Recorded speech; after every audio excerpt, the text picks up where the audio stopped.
Bunte! Uy, sa una rin ako i-share ha. Grade 11, ako gusto, sa una ako nabantayan kasi si Dave.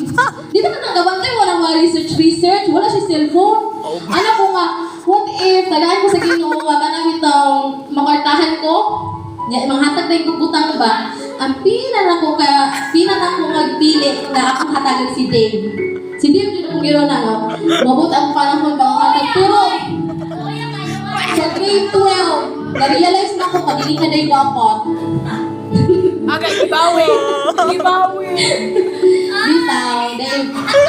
Wala ko yung istorya niyo, Dave. Dave, sa bata pa ka, nagkita na ta ka, bata pa ka, magdadala kang baldi, mag-anak ka rin at dalan.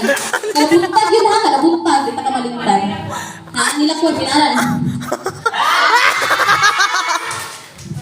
Please, aman Wala din ako malintag ni Dave. Ikaw naman kaligan. Alo? Hindi na ako malintag